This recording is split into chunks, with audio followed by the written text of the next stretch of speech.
ਅੱਜ ਦੀ ਇਸ ਸੁਖਮਨੀ ਸਾਹਿਬ ਦੀ ਵਿਚਾਰ ਦੇ ਵਿੱਚ ਸਾਰਿਆਂ ਦਾ ਸਵਾਗਤ ਹੈ ਔਰ ਫਤਿਹ ਦੀ ਸਾਂਝ ਕਰੋ ਜੀ। ਵਾਹਿਗੁਰੂ ਜੀ ਕਾ ਖਾਲਸਾ, ਵਾਹਿਗੁਰੂ ਜੀ ਕੀ ਫਤਿਹ।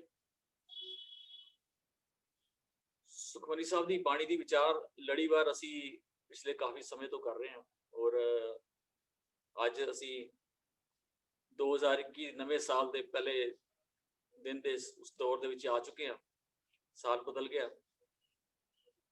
ਔਰ ਵਿਚਾਰ ਅਸੀਂ ਲੜੀਵਾਰ ਕਰ ਰਹੇ ਹਾਂ। ਉਸ ਲੜੀਵਾਰ ਵਿਚਾਰ ਦੇ ਵਿੱਚ ਜੋ ਅਸ਼ਟਪਦੀ ਹੈ, ਨੌਵੀਂ ਅਸ਼ਟਪਦੀ ਦੇ ਪੰਜਵੇਂ ਪਦੇ ਦੀ ਵਿਚਾਰ ਜਿਹੜੀ ਅੱਜ ਅਸੀਂ ਕਰਾਂਗੇ। ਬੀਜ ਮੰਤਰ ਸਰਬ ਕੋ ਗਿਆਨ, ਚੌਵਰ ਨਾਮੈ ਜਪੈ ਕਉ ਨਾਮ, ਜੋ ਜੋ ਜਪੈ ਤਿਸ ਕੀ ਗਤ ਹੋਏ, ਸਾਧ ਸੰਗ ਪਾਵੈ ਜਨ ਕੋਏ, ਕਰ ਕਿਰਪਾ ਅੰਤਰ ਉਰਤਾਰੈ, पस परेत मुगत पाथर को उतारा, सर्व रोग का औखद नाम, कल्याण रूप मंगल गुण गाम, काहू जुगत कितै ना पाइए धर्म, नानक तिस मिलै जिस लिखिया तुर करम।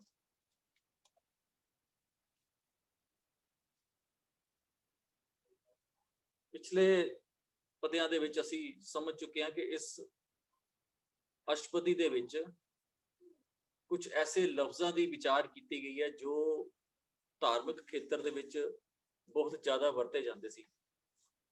इहदे विच असीं समझ चुके हैं अपरस लफज की विचार हुई सी।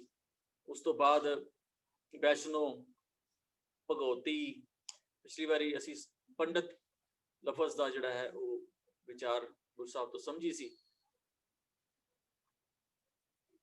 सो अज दे इस पदे दे विच भी कुछ ऐसे लफ्ज़ां दी विचार गुरु साहब दस रहे ने और लफज उही ने जो धार्मिक दुनिया दे विच प्रचलित सी, लेकिन उन्हां दी परिभाषा जिहड़ी है वो नवे ढंग दे नाल, नवे तरीके दे नाल गुरु साहब ने कीती है। मंत्र लफज जिहड़ा ना वो भी बड़ा प्रचलित लफज है धार्मिक दुनिया दे विच।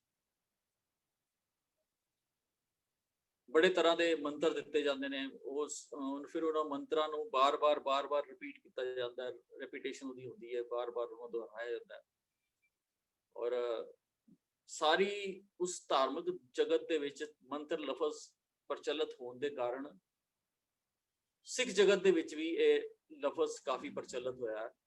मंत्र गुरबाणी दे विच भी सानू बहुत जगह मिलता है, पर किते ना किते साडे उत्ते प्रभाव वही दूजे जो जिस ढंग दे नाल समझदे सी उसका प्रभाव भी साडे उत्ते रहा। और मूल मंत्र, बीज मंत्र, गुरु मंत्र, इस तरह के कई जिहड़े लफज जिहड़े ने प्रचलित किए गए। हालांकि जिन्हां नूं असीं गुरु मंत्र या मूल मंत्र कह दिंदे हां या बीज मंत्र कह दिंदे हां, गुरु ग्रंथ साहिब दी बाणी दे विच उहदे उस तरीके नाल नहीं दर्शाया गया कि यह मूल मंत्र है खास या गुरु मंत्र है खास। गुरु ग्रंथ साहिब की बाणी च सानू किते नहीं मिलता। लेकिन सानू मंत्र की जिहड़ी परिभाषा वो गुरु साहब दिंदे ने, कहंदे ने सुनत जपत हर नाम जस, ताकि दूर बुलाए, महामंत्र नानक कथै, हर के गुण गाए। हरि दे गुण गाना जिहड़ा है वो महामंत्र। बड़ा सौखे ढंग दे नाल जे मंत्र नूं समझना आए तो साडे कोल शब्द दी एक टेक है। अगर हरप्रीत सिंह जी तुसीं शब्द लिया सकदे हो? अज तुसीं सामने नहीं, तुहाडे कोल है?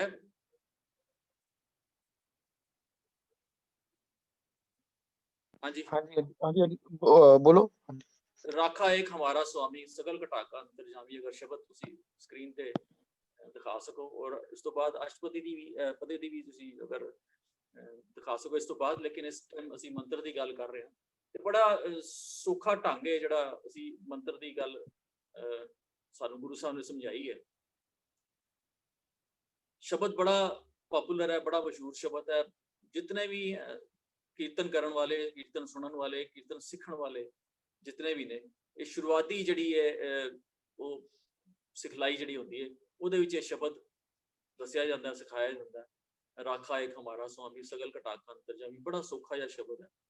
और इस करके इसका एग्जाम्पल लिया मंत्र नाम ਮੰਤਰ ਦੇ ਬਹੁਤ ਸਾਰੇ ਐਗਜ਼ਾਮਪਲਸ ਨੇ, ਤੁਹਾਨੂੰ ਗੁਰਬਾਣੀ ਦੀ ਮਿਲ ਜਾਣਗੇ, ਲੇਕਿਨ ਇਹ ਸਿਰਫ ਇਸ ਕਰਕੇ ਇਸ ਸ਼ਬਦ ਦੀ ਜਿਹੜੀ ਅਸੀਂ ਟੇਕ ਲੈ ਰਹੇ ਹਾਂ ਤਾਂ ਕਿ ਸਮਝਣਾ ਥੋੜਾ ਆਸਾਨ ਹੋ ਜਾਏ, ਸ਼ਬਦ ਨੂੰ ਵੀ ਔਰ ਮੰਤਰ ਨੂੰ ਵੀ।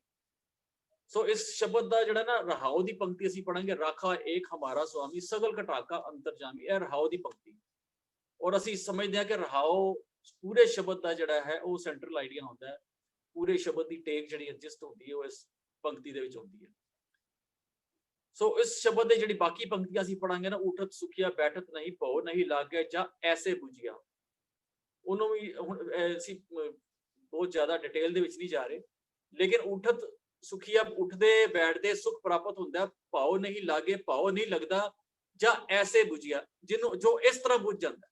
ਹੁਣ ਇਸ ਤਰ੍ਹਾਂ ਬੁਝ ਜਾਂਦਾ ਨਾ, ਉਹ ਫਿਰ ਸਾਨੂੰ ਉਸੇ ਰਹਾਉ ਦੀ ਪੰਕਤੀ ਤੇ ਆਣਾ ਪਏਗਾ, ਰਾਖਾ ਏਕ ਹਮਾਰਾ ਸੁਆਮੀ ਸਗਲ ਘਟਾਕਾ ਅੰਤਰਜਾਮੀ। ਐਸੇ ਜਿਹੜਾ ਬੁਝਦਾ ਨਾ, ਉਹ ਐਸੇ ਕਿਹੜਾ ਐਸੇ ਪੁੱਛੇਗਾ ਨਾ, ਐਸੇ ਕਿਹੜਾ, ਐਸੇ कैसे, तो कैसे वाली जड़ी गल है ना, वो राखा एक हमारा स्वामी सगल घटाका अंतरजामी, यह रहाओ दी पंक्ति है। सोए अचिंता जाग अचिंता, जहां कहां प्रभ तू वर्तनता। सोए सोते जागते अचिंत जड़ा है ना, वो वर्तनता, प्रभु तू वर्तनता की है, राखा एक हमारा स्वामी, उसी वही स्वामी वही प्रभु है। ਹੁਣ ਜਿਹੜੀ ਆਖਰੀ ਪੰਕਤੀ ਨੇ ਦੇਖਿਆ, ਘਰ ਸੁਖ ਵਸਿਆ ਬਾਹਰ ਸੁਖ ਪਾਇਆ, ਕਹੋ ਨਾਨਕ ਗੁਰ ਮੰਤਰ ਦੜਾਇਆ। ਘਰ ਭਾਵ ਆਪਣੇ ਅੰਦਰ ਦਾ ਜਿਹੜਾ ਨਿਜ ਹੈ ਉਹਦੇ ਅੰਦਰ, ਔਰ ਬਾਹਰ ਦੁਨੀਆ ਦੇ ਵਿੱਚ ਸੁਖ ਵਸਿਆ, ਕਹੋ ਨਾਨਕ ਗੁਰ ਮੰਤਰ, ਗੁਰੂ ਨੇ ਮੰਤਰ ਦੜਾ ਦਿੱਤਾ। ਕਿਹੜਾ ਮੰਤਰ ਦੜਾਤਾ? ਰਾਖਾ ਏਕ ਹਮਾਰਾ ਸੁਆਮੀ ਸਗਲ ਘਟਾਕਾ ਅੰਤਰਜਾਮੀ। ਫਿਰ ਸਾਨੂੰ ਰਹਾਉ ਦੀ ਪੰਕਤੀ ਤੇ ਆਉਣਾ ਪਏ। ਸੋ ਕਹਿਣ ਦਾ ਭਾਵ, ਗੁਰਬਾਣੀ ਦੇ ਵਿੱਚ ਜਿਹੜਾ ਮੰਤਰ ਹੈ ਨਾ, ਗੁਰਬਾਣੀ ਦੇ ਵਿੱਚ ਜਿਹੜੀ ਮੰਤਰ ਤੋਂ ਭਾਵ ਹੁੰਦੀ ਹੈ ਮੰਤਰਣਾ। ਅਗਰ ਮੰਤਰ ਜਿਹੜਾ ਲਫ਼ਜ਼ ਬਣਿਆ ਨਾ, ਉਹ ਮੰਤਰਣਾ ਤੋਂ ਬਣਿਆ, ਮੰਤਰਣਾ ਤੋਂ ਹੀ ਲਫ਼ਜ਼ ਬਣਿਆ ਮੰਤਰੀ। ਮੰਤਰ ਦਾ ਭਾਵ ਹੁੰਦਾ ਵਿਚਾਰ, ਮੰਤਰਣਾ ਦਾ ਭਾਵ ਹੁੰਦਾ ਮੰਤਰਣਾ ਕਰਨੀ, ਮੰਤਰਣਾ ਵਿਚਾਰ ਕਰਨੀ। ਮੰਤਰੀ ਦਾ ਭਾਵ ਹੁੰਦਾ ਜੋ ਵਿਚਾਰ ਦਿੰਦਾ, ਉਹਦਾ ਨਾਮ ਹੁੰਦਾ ਮੰਤਰੀ।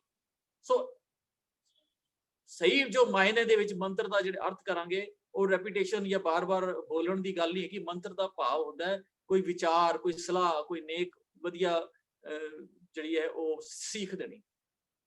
ਤੇ ਕਹੋ ਨਾਨਕ ਗੁਰ ਮੰਤਰ ਦੜਾਇਆ, ਗੁਰੂ ਨੇ ਉਹ ਮੰਤਰ, ਉਹ ਸੀਖ, ਉਹ ਵਿਚਾਰ, ਉਹ ਗਿਆਨ ਦੇ ਦਿੱਤਾ। ਕਿਹੜਾ? ਰਾਖਾ ਏਕ ਹਮਾਰਾ ਸੁਆਮੀ ਸਗਲ ਘਟਾਕਾ ਅੰਤਰਜਾਮੀ। ਸੋ ਇਸੇ ਤਰ੍ਹਾਂ ਗੁਰਬਾਣੀ ਅਸੀਂ ਜਦੋਂ ਮੰਤਰ ਦੀ ਪਰਿਭਾਸ਼ਾ ਇਸ ਢੰਗ ਦੇ ਨਾਲ ਸਮਝਣਾ ਕਿ ਮੰਤਰ ਦਾ ਭਾਵ ਮੰਤਰਣਾ, ਭਾਵ ਵਿਚਾਰ ਜਾਂ ਇੱਕ ਸਲਾਹ, ਤੇ ਗੁਰਬਾਣੀ ਸਾਨੂੰ ਦੱਸਦੇ ਨੇ, ਗੁਰ ਕਹਿਆ ਮਾਨ ਨਿਜ ਨਿਦਾਨ ਸੱਚ ਜਾਨ ਮੰਤਰ ਇਹ। ਗੁਰੂ ਦੇ ਗੱਲ ਨੂੰ ਕਿਹਾ ਮਾਨ, ਨਿਜ ਨਿਦਾਨ, ਜਿਹੜੇ ਨਿਜ ਦੇ ਤੇਰਾ ਨਿਦਾਨ ਭਾਵੋ ਖਜ਼ਾਨਾ ਤੈਨੂੰ ਮਿਲ ਗਿਆ, ਸੱਚ ਜਾਣ, ਸੱਚ ਜਾਣੀ ਮੰਤਰ ਇਹੀ ਮੰਤਰ ਹੈ।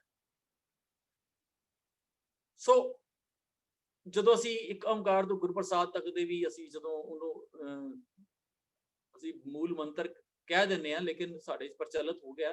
ਪਰ ਜੋ ਮੈਨੂੰ ਲੱਗਦਾ ਹੈ ਕਿ ਇਹਨੂੰ ਅਸੀਂ ਜਦੋਂ ਅਸੀਂ ਮੂਲ ਮੰਤਰ ਕਹਿੰਦੇ ਹਾਂ ਤੇ ਫਿਰ ਸਾਨੂੰ ਬਾਰ-ਬਾਰ ਰਿਪੀਟੇਸ਼ਨ ਦੀ ਵੀ ਗੱਲ ਇਹਦੇ ਵਿੱਚ ਕੀਤੀ ਜਾਂਦੀ ਹੈ। ਪਰ ਅਸੀਂ ਇਹਨੂੰ ਮੂਲ ਮੰਤਰ ਦੀ ਜਗ੍ਹਾ ਅਸੀਂ ਮੂਲ ਸਿਧਾਂਤ ਕਹੀਏ ਤੇ ਮੈਨੂੰ ਲੱਗਦਾ ਉਹ ਜ਼ਿਆਦਾ ਅੱਛਾ ਇੱਕ ਲਫ਼ਜ਼ ਹੋਏਗਾ, ਜੋ ਸਾਨੂੰ ਕਿਤੇ ਨਾ ਕਿਤੇ ਜ਼ਰੂਰ ਫਾਇਦਾ ਦੇਗਾ ਔਰ ਸਾਨੂੰ ਡਗਮਗਾਏਗਾ ਨਹੀਂ, ਸਾਨੂੰ ਕਿਤੇ ਹੋਰ ਪਾਸੇ ਜਾਣ ਦੀ ਜਿਹੜੀ ਸਾਨੂੰ ਲੋੜ ਨਹੀਂ ਪਏਗੀ।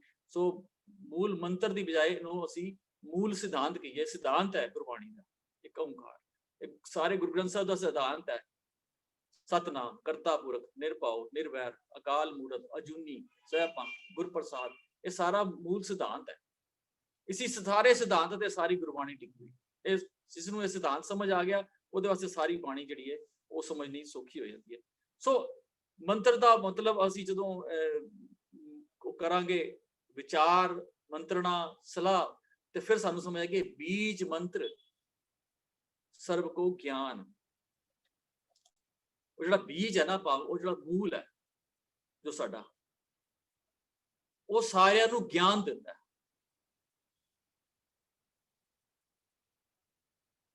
ਸਭ ਦੇ ਵਾਸਤੇ ਉਹ ਜਿਹੜੀ ਉਸ ਬੀਜ ਮੰਤਰ ਕਿਹੜਾ ਹੈ, ਉਹ ਸਲਾਹ ਭਾਵ ਜਿਹੜੀ ਸਾਡੀ ਅੰਤਰ-ਆਤਮਾ ਦੀ ਆਵਾਜ਼ ਹੈ। ਸਾਡੀ ਅੰਤਰ-ਆਤਮਾ ਦੀ ਜਿਹੜੀ ਆਵਾਜ਼ ਜਿਹਨੂੰ ਅਸੀਂ ਕਹਿੰਦੇ ਹਾਂ ਨਾ, ਉਹ ਸਾਨੂੰ ਹਮੇਸ਼ਾ ਇੱਕ ਚੰਗੀ, ਇੱਕ ਨੇਕ ਸਲਾਹ, ਇੱਕ ਚੰਗਾ ਰਾਹ, ਇੱਕ ਠੀਕ ਰਸਤਾ ਦੱਸਦੀ ਹੈ। ਉਹ ਗਿਆਨ ਸਾਨੂੰ ਮਿਲਦਾ ਹੈ, ਗਿਆਨ ਸਾਨੂੰ ਠੀਕ ਗਿਆਨ ਸਾਨੂੰ ਅੰਦਰੋਂ ਆਵਾਜ਼ ਆਉਂਦੀ ਹੈ। ਉਹ ਗੱਲ ਵੱਖਰੀ ਹੈ ਕਿ ਅਸੀਂ ਉਹਨੂੰ ਸੁਣੀਏ ਨਾ ਸੁਣੀਏ, ਅਸੀਂ ਉਹਦੀ ਸੁਣ ਕੇ ਵੀ ਅਣਸੁਣੀ ਕਰਦੀ ਹੈ, ਕੋਈ ਅਲੱਗ ਗੱਲ ਹੈ। ਲੇਕਿਨ ਉਹ ਮੂਲ ਜਿਹੜਾ ਨਾ, ਮਨ ਤੂੰ ਜੋਤ ਸਰੂਪ ਹੈ, ਆਪਣਾ ਮੂਲ ਪਛਾਣ, ਉਸ ਮੂਲ ਨੂੰ ਦੀ ਆਵਾਜ਼ ਨੂੰ ਤੂੰ ਪਛਾਣ, ਤੂੰ ਜਾਣ। ਜਿਹੜੀ ਆਵਾਜ਼ ਤੇਰੇ ਅੰਦਰ ਅੰਤਰਾਤਮਾ ਦੀ, ਉਹ ਹਮੇਸ਼ਾ ਠੀਕ ਰਾਹ ਦੱਸਦੀ ਹੈ ਸਾਨੂੰ, ਠੀਕ ਸਲਾਹ ਦਿੰਦੀ ਹੈ ਅੰਤਰਾਤਮਾ, ਔਰ ਰੱਬੀ ਆਵਾਜ਼ ਜਿਹੜੀ ਹੁੰਦੀ ਹੈ। ਲੇਕਿਨ ਅਸੀਂ ਮਨ ਦੀ ਆਵਾਜ਼ ਜ਼ਿਆਦਾ ਸੁਣਦੇ, ਅਸੀਂ ਡਿਫਰੈਂਸ਼ੀਏਟ ਨਹੀਂ ਕਰ ਪਾਉਂਦੇ ਕਿ ਸਾਡੀ ਅੰਤਰਾਤਮਾ ਦੀ ਆਵਾਜ਼ ਹੈ ਜਾਂ ਸਾਡੇ ਮਨ ਦੀ ਆਵਾਜ਼। ਸੋ ਉਹ ਗਿਆਨ ਬੀਜ ਮੰਤਰ ਸਰਬ ਕੋ ਗਿਆਨ, ਉਹ ਗਿਆਨ ਸਾਰਿਆਂ ਨੂੰ ਮਿਲਦਾ ਹੈ। ਚੌ ਵਰਨਾ ਮੈਂ ਜਪੇ ਕਉ ਨਾਮ। ਚੌ ਵਰਨਾ ਤੋਂ ਭਾਵ ਕੋਈ ਵੀ ਦੁਨੀਆ ਦਾ ਇਨਸਾਨ, ਕੋਈ ਵਰਨ ਦੀ ਗੱਲ ਨਹੀਂ ਕੀਤੀ।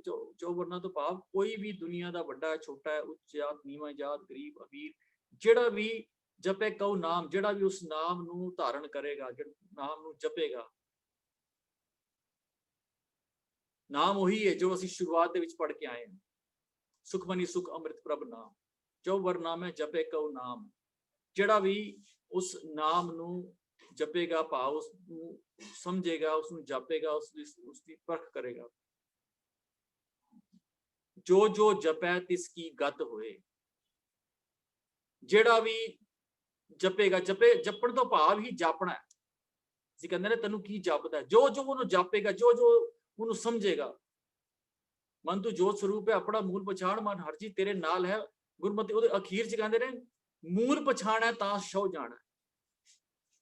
ਉਸਨੂੰ ਜੇ ਪਛਾਣ ਕਰੇ, ਜੋ ਜੋ ਜਪੈ, ਜਿਹੜਾ ਉਸ ਮੂਲ ਨੂੰ ਪਛਾਣੇਗਾ,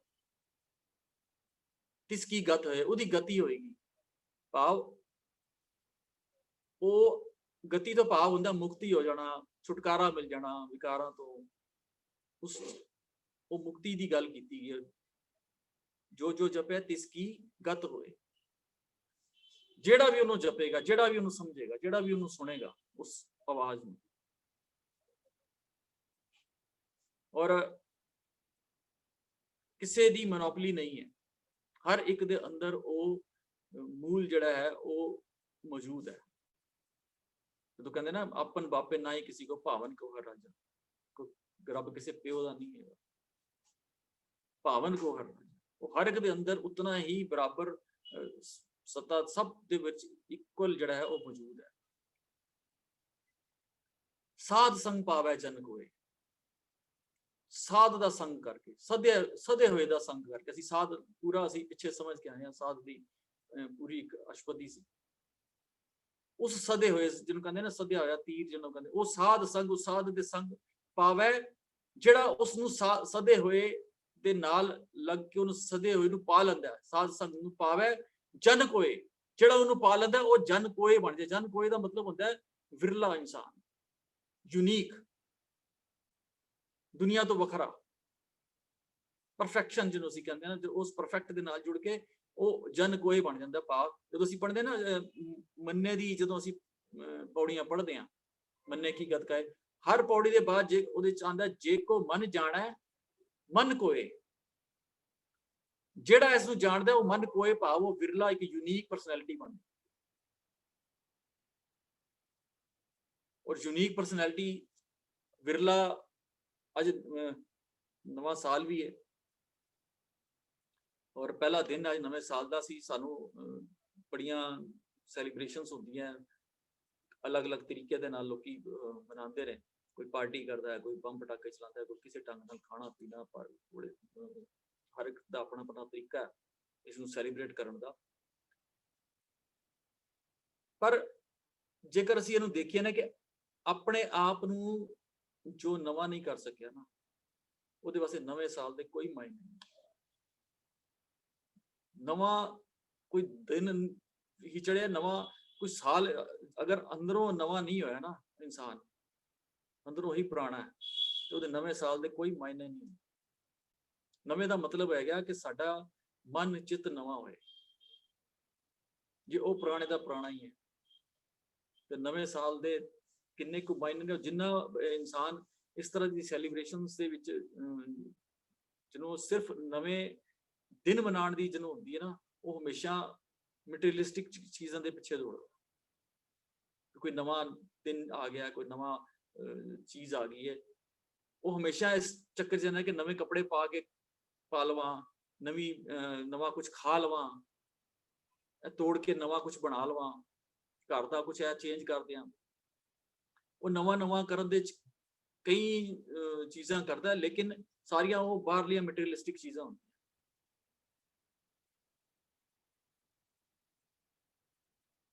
ਅਧਿਆਤਮਿਕਤਾ ਦੀ ਜਿਹੜੀ ਨਵੀਨਤਾ ਨਾ ਉਹ ਹੈਗੀ ਅੰਦਰ ਮਨ ਦੀ, ਉਹਦੇ ਵਿੱਚ ਤੇ ਸਾਈ ਮੇਰਾ ਨੀਤ ਨਵਾਂ ਹੈ ਹਰ ਵੇਲੇ। ਫਿਰ ਉਹ ਨਵੀਂ ਖੋਜ ਕਰਦਾ ਹੈ, ਨਵਾਂ ਅਧਿਐਨ ਕਰਦਾ ਹੈ, ਨਵਾਂ ਗਿਆਨ ਲੈਂਦਾ ਹੈ।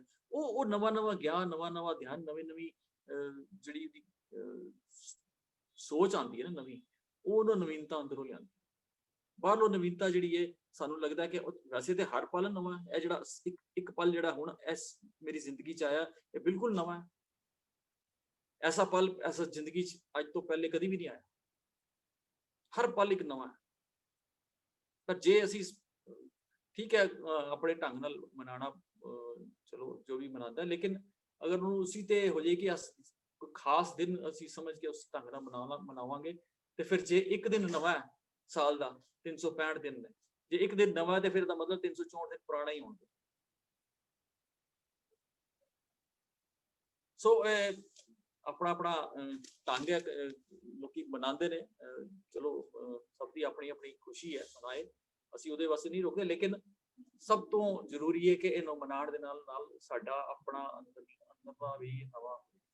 ਜੇ ਅਸੀਂ ਉਹੀ ਜੇ ਪੁਰਾਣੇ ਰਹੇ ਤੇ ਫਿਰ ਚਾਹੇ ਉਹ ਨਵਾਂ ਸਾਲ ਮਨਾ ਲਈਏ, ਚਾਹੇ हैप्पी बर्थडे कर लिए, चाहे हर साल दिवाली मना लिए, मना के फिर ਅਸੀਂ ਬਸ ਦੇਖਦੇ रहते हैं। सो साध संग पावै जन कोय,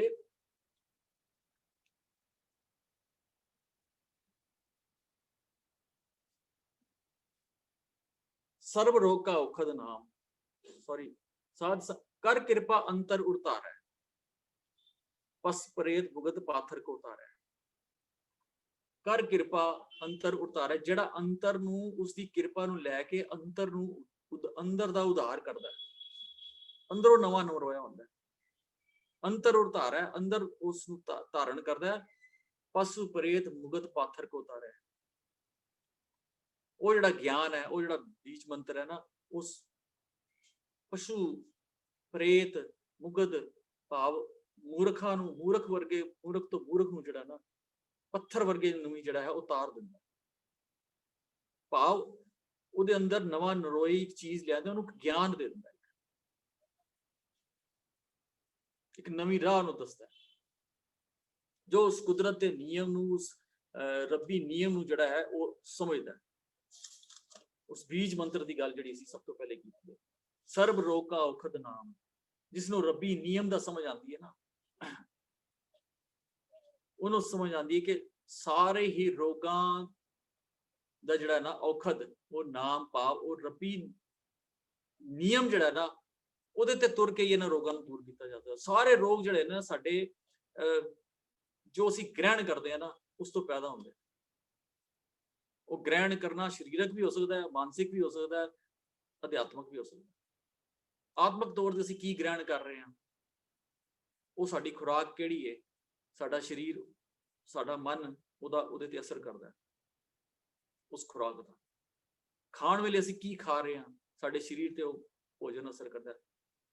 सो हर एक चीज का संबंध जिहड़ा ना वो साडी खुराक नाल है। लेकिन जे नाम है, नाम भाव वो रब्बी नियम का जिसनों पता लग गया, गुणा का जिन्हों पता चल गया, उस रोग लगे हुए जिहड़े ना उन्होंने भी ठीक करने की जिहड़ी है वो कोशिश करता है, वो भी ठीक हो सकते, वो दवाई मिलती है। कल्याण रूप मंगल गुण गाम,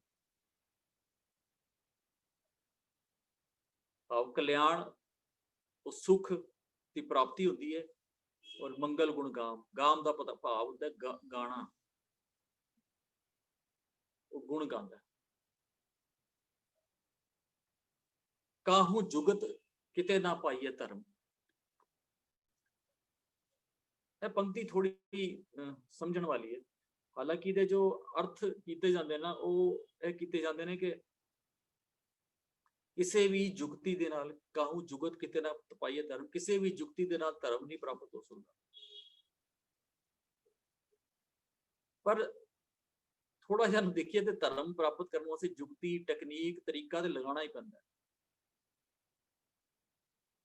ਜਦੋਂ ਅਸੀਂ ਗ੍ਰਾਮਰ ਦੀ ਗੱਲ ਕੀਤੀ ਹੋਈ ਸੀ ਪਹਿਲੇ, ਅਸੀਂ ਸਮਝੇ ਹੋਏ ਆ ਕਿ ਉਸ ਗ੍ਰਾਮਰ ਨੂੰ ਅਸੀਂ ਦੁਬਾਰਾ ਦੇਖੀਏ ਤੇ ਸਾਨੂੰ ਇਹ ਪੰਕਤੀ ਜਰਾ ਜ਼ਿਆਦਾ ਸਮਝ ਆਏਗੀ। ਹਰਪ੍ਰੀਤ ਸਿੰਘ ਜੀ, ਅਗਰ ਤੁਸੀਂ ਇਹ ਪੰਕਤੀ ਸਾਹਮਣੇ ਲਿਆ ਸਕੋ ਤੇ ਥੋੜੀ ਸਾਨੂੰ ਸਮਝਣੀ ਜਿਹੜੀ ਹੈ ਆਸਾਨ ਹੋਏਗੀ।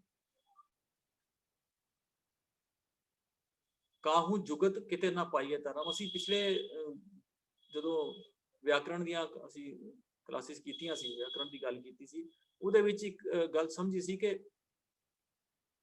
ਜਦੋਂ ਸਿਆਰੀ ਦੀ ਗੱਲ ਅਸੀਂ ਕੀਤੀ, ਸਿਆਰੀ ਜਿੱਥੇ ਆਂਦੀ ਹੈ ਨਾ, ਅਖੀਰਲੇ ਅੱਖਰ ਨੂੰ ਸਿਆਰੀ ਲੱਗੀ ਹੁੰਦੀ ਹੈ, ਉਹ ਸੰਬੰਧ ਕੀ ਬਣ ਜਾਂਦਾ। ਅਸੀਂ ਪਹਿਲੇ ਸਮਝ ਚੁੱਕੇ ਕਈ ਵਾਰੀ ਜਦੋਂ ਅਸੀਂ ਪੜ੍ਹਦੇ ਹਾਂ ਕੋਈ ਵੀ ਅੱਖਰ, ਜਦੋਂ ਅਸੀਂ ਜਿਹਦੇ ਅਖੀਰਲੇ ਅੱਖਰ ਨੂੰ ਜਿਸ ਤਰ੍ਹਾਂ ਸਿਆਰੀ ਲੱਗੇ, ਜਿਵੇਂ ਕਲਿਆਣ ਤੇ ਪੜਾੜੇ ਨੂੰ ਸਿਆਰੀ ਲੱਗੀ ਹੈ ਤੇ ਕਲਿਆਣ ਦੇ ਨਾਲ ਕਲਿਆਣ ਹੋ ਕੇ ਕਲਿਆਣ, ਇਸ ਤਰ੍ਹਾਂ ਅਸੀਂ ਕਈ ਲਫ਼ਜ਼ ਸਮਝੇ ਨੇ।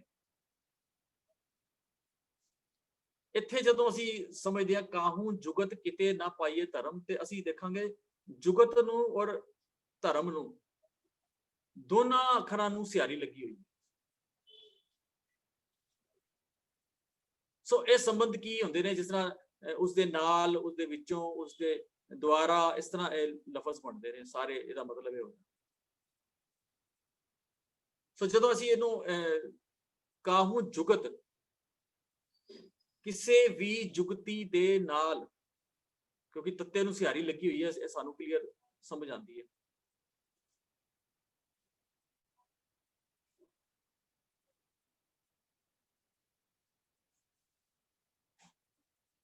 ਕਾਹੂ ਜੁਗਤ ਕਿਸੇ ਵੀ ਜੁਗਤੀ ਦੇ ਨਾਲ, ਲੇਕਿਨ ਇੱਥੇ ਧਰਮ ਦੇ ਵੀ ਨੂੰ ਸਿਆਰੀ ਲੱਗੀ ਹੋਈ। ਤਾਂ ਦੋਨਾਂ ਪਾਸੇ ਸਿਆਰੀ ਦਾ ਮਤਲਬ ਹੁੰਦਾ ਕਿਸੇ ਵੀ ਜੁਗਤੀ ਦੇ ਨਾਲ, ਕਿਸੇ ਵੀ ਧਰਮ ਦੇ ਨਾਲ ਪ੍ਰਾਪਤ ਨਹੀਂ ਕੀਤਾ ਜਾ ਸਕਦਾ। ਕੋਈ ਇਹ ਨਾ ਸਮਝ ਲੈ ਕਿ ਮੈਂ ਫਲਾਣੇ ਖਾਸ ਧਰਮ ਦੇ ਵਿੱਚ ਪੈਦਾ ਹੋ ਗਿਆ ਤੇ ਮੈਨੂੰ ਪ੍ਰਾਪਤੀ ਹੋ ਗਈ। ਜੇ ਮੈਂ ਇਸ ਫਲਾਣੇ ਘਰ ਦੇ ਵਿੱਚ ਪੈਦਾ ਹੋ ਗਿਆ, ਜਾਂ ਖਾਸ ਸਕੂਲ ਦੇ ਵਿੱਚ ਪੈਦਾ ਹੋ ਗਿਆ, ਜਾਂ ਮੈਂ ਇਸ ਜਾਤ ਦੇ ਵਿੱਚ ਪੈਦਾ ਹੋ ਗਿਆ, ਜਾਂ ਇਸ ਧਰਮ ਦੇ ਕਿਸੇ ਉਹਦੇ ਚ ਖਾਸ ਮੈਂ ਕਿਸੇ ਧਰਮ ਦਾ ਅੰਮ੍ਰਿਤ ਛਕ ਲਿਆ, ਜਾਂ ਧਰਮ ਦੇ ਵਿੱਚ ਮੈਂ ਐਂਟਰ ਹੋ ਗਿਆ ਤੇ ਮੈਨੂੰ ਪ੍ਰਾਪਤੀ ਹੋ ਗਈ। ਨਹੀਂ, ਕਿਸੇ ਵੀ ਜੁਗਤੀ ਦੇ ਨਾਲ, ਕਿਸੇ ਵੀ ਧਰਮ ਦੇ ਨਾਲ ਪ੍ਰਾਪਤੀ ਨਹੀਂ ਕੀਤੀ ਜਾ ਸਕਦੀ। ਨਾਨਕ ਤਿਸ ਮਿਲੇ ਜਿਸ ਲਿਖਿਆ ਤੁਰ ਕਰਮ। ਇਹ ਪੂਰੀ ਦੋ ਪੰਕਤੀਆਂ ਦੇ ਨਾਲ ਸਾਨੂੰ ਦੇ ਅਰਥ ਕਲੀਅਰ ਹੋਣਗੇ। ਤਿਸ ਮਿਲੇ, ਉਹਨੂੰ ਮਿਲਦਾ ਜਿਸ ਨੇ ਜਿਸ ਲਿਖਿਆ ਧੁਰ ਕਰਮ, ਜਿਸ ਨੇ ਧੁਰ ਦਾ ਧੁਰੋ, ਜਿਹਨੇ ਕਰਮ ਕੀਤੇ। ਧੁਰ ਦੇ ਕਰਮ ਜਿਹੜੇ ਹੁੰਦੇ ਨੇ ਉਹ ਮਤਲਬ ਭਾਵ ਪੁਰਬਲੇ ਕਰਮ। ਪੁਰਬਲੇ ਕਰਮ ਤੋਂ ਭਾਵ ਹੈ ਜਿਹੜੇ ਇਹ ਹੁਣ ਇਸ ਪਲ ਤੋਂ ਪਹਿਲੇ ਦੇ ਜਿਹੜੇ ਕੀਤੇ ਕਰਮ ਨੇ ਸਾਡੇ, ਇਸ ਤੋਂ ਪਹਿਲੇ ਦੇ ਜਿਹੜੇ ਕੀਤੇ ਕਰਮਾਂ ਦੀ ਜਿਹੜੀ ਗੱਲ ਹੈ ਉਹਨੂੰ ਧੁਰ ਕਰਮ ਕਹਿੰਦੇ। ਕਾਹੂ ਜੁਗਤ ਕਿਤੇ ਨਾ ਪਾਈਏ ਧਰਮ, ਕਿਸੇ ਵੀ ਧਰਮ ਕਿਸੇ ਵੀ ਜੁਗਤੀ ਦੇ ਨਾਲ ਪ੍ਰਾਪਤ ਨਹੀਂ ਹੁੰਦਾ, ਲੇਕਿਨ ਨਾਨਕ ਤਿਸ ਮਿਲੇ ਜਿਸ ਲਿਖਿਆ ਧੁਰ ਕਰਮ। ਪ੍ਰਾਪਤ ਉਹਨੂੰ ਹੋ ਜਾਂਦਾ, ਮਿਲਦਾ ਉਹਨੂੰ ਹੈ ਜਿਹਨੇ ਧੁਰ ਤੋਂ ਭਾਵ ਜਿਹਨੇ ਅੱਜ ਤੋਂ ਪਹਿਲੇ, ਹੁਣ ਤੋਂ ਪਹਿਲੇ ਜਿਹੋ ਜਿਹੇ ਕਰਮ ਕੀਤੇ ਨੇ, ਭਾਵ ਜਿਹੋ ਜਿਹੇ ਉਹਨੇ ਜੇ ਉਤਲੀ ਸਾਰੀ ਜਿਹੜੀ ਗੱਲ ਅਸੀਂ ਹੁਣ ਤੱਕ ਪੜ੍ਹ ਕੇ ਆਏ ਆ, ਉਹ ਸਾਰੇ ਕਰਮਾਂ ਦੀ ਗੱਲ ਕੀਤੀ। ਉਹ ਕਰਮ ਉਹੀ ਹੈ ਕਿ ਬੀਜ ਮੰਤਰ ਸਭ ਕੋ ਗਿਆਨ, ਚੋ ਵਰਨਾ ਮੈਂ ਜਪੇ ਕਹੂੰ। ਸਾਰੇ ਕਰਮ ਜਿਹੜੇ ਨੇ ਉਹ, ਜਾਂ ਇਸ ਤੋਂ ਪਿੱਛੇ ਜਿੰਨੀਆਂ ਵੀ ਅਸੀਂ ਸੁਖਮਨੀ ਸਾਹਿਬ ਦੀ ਬਾਕੀ ਜਿਹੜੀ ਅਸ਼ਟਪਦੀਆਂ ਵੀ ਪੜ੍ਹ ਕੇ ਆਏ ਆ, ਉਹ ਸਾਰੇ ਉਹਨਾਂ ਕਰਮਾਂ ਦਾ ਜਿਹੜਾ ਜ਼ਿਕਰ ਹੈ। ਸੋ ਇਹ ਜਿਤਨਾ ਵੀ ਅਸੀਂ ਅੱਜ ਸਮਝ ਪਾਏ ਆ,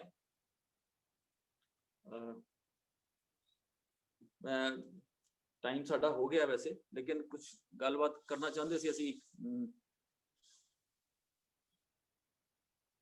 ਜਿਹੜਾ ਕਿਸਾਨੀ ਮੋਰਚਾ ਲੱਗਾ ਹੋਇਆ, ਲੇਕਿਨ ਚਲੋ ਅੱਜ ਸਮਾਂ ਨਹੀਂ ਹੈ, ਕਦੀ ਗੱਲ ਕਰਾਂਗੇ ਉਹਦੇ ਬਾਰੇ। ਅੱਜ ਕਰੀਬਨ 32-33 ਦਿਨ ਹੋ ਗਏ ਨੇ, ਤੇ ਇਤਿਹਾਸ 'ਚ ਅਸੀਂ ਵੈਸੇ ਤਾਂ ਪੜ੍ਹਦੇ ਹਾਂ ਕਿ 1716 'ਚ ਜਦੋਂ ਬਾਬਾ ਬੰਦਾ ਸਿੰਘ ਬਹਾਦਰ ਦਾ ਸ਼ਹੀਦੀ ਹੋਈ ਹੈ, 1716 ਤੋਂ ਲੈ ਕੇ ਅਗਰ ਪੂਰਾ ਟਾਈਮ ਦੇਖੀਏ ਤੇ ਘੱਟੋ ਘੱਟ 40-45 ਸਾਲ ਜਿਹੜਾ ਹੈ ਉਹ ਸਿੱਖਾਂ ਨੇ ਜੰਗਲਾਂ 'ਚ ਗੁਜ਼ਾਰੇ ਨੇ। ਤੇ 40-45 ਸਾਲ ਬਿਤਾਉਣ ਤੋਂ ਬਾਅਦ ਜਿਹੜਾ ਰਾਜ ਸਥਾਪਿਤ ਹੋ ਸਕਦਾ ਹੈ, ਤੇ ਅਜੇ ਤੇ ਸਿਰਫ 32 ਦਿਨ ਹੋਏ ਨੇ ਤੇ ਕਿਸੇ ਵੀ ਤਰ੍ਹਾਂ ਦੀ ਕੋਈ ਵੀ ਉਸ ਜੋਸ਼ ਦੇ ਵਿੱਚ ਕਮੀ ਨਹੀਂ ਆਈ। ਬੜੀ ਚੜ੍ਹਦੀ ਕਲਾ ਦੀ ਨਿਸ਼ਾਨੀ ਔਰ ਪੂਰੀ ਦੁਨੀਆ ਦੀ ਜਿਹੜੀ ਇਹ ਅਗਵਾਈ ਕੀਤੀ ਜਾ ਰਹੀ ਹੈ। ਅੱਜ ਦੁਨੀਆ ਭਰ ਦੇ ਜਿਹੜੇ ਕਿਸਾਨ ਹੈ, ਸਿਰਫ ਭਾਰਤ ਦੇ ਨਹੀਂ, ਪੂਰੇ ਭਾਰਤ ਉੱਤੇ ਇਕੱਠੇ ਹੋ ਰਹੇ ਨੇ ਔਰ ਇਹ ਗੱਲ ਜਿਹੜੀ ਹੈ ਦੁਨੀਆ ਭਰ ਦੇ ਵਿੱਚ ਫੈਲ ਰਹੀ ਹੈ। ਔਰ ਹੌਲੀ ਹੌਲੀ ਦੇਖਣਾ ਇਹ ਦੁਨੀਆ ਭਰ ਦੇ ਕਿਸਾਨਾਂ ਦੇ ਵਿੱਚ ਜਿੱਥੇ ਜਿੱਥੇ ਵੀ ਉਹਨਾਂ ਦੇ ਨਾਲ ਤਸ਼ੱਦਦ ਹੋ ਰਹੀ ਹੈ, ਜਿੱਥੇ ਜਿੱਥੇ ਵੀ ਇਹ ਜਿਹੜੇ ਪੂੰਜੀਪਤੀ ਨੇ ਜਾਂ ਕੈਪੀਟਲਿਸਟ ਨੇ ਜਿਹੜੇ ਇਹਨਾਂ ਨੂੰ ਦਬਾਇਆ ਹੋਇਆ, ਇਹ ਜਿਹੜੇ ਨੇ ਉਹਨਾਂ ਉਹ ਇੱਕ ਪ੍ਰੇਰਣਾ ਲੈ ਰਹੇ ਨੇ ਪੰਜਾਬ ਦੇ ਕਿਸਾਨਾਂ ਤੋਂ।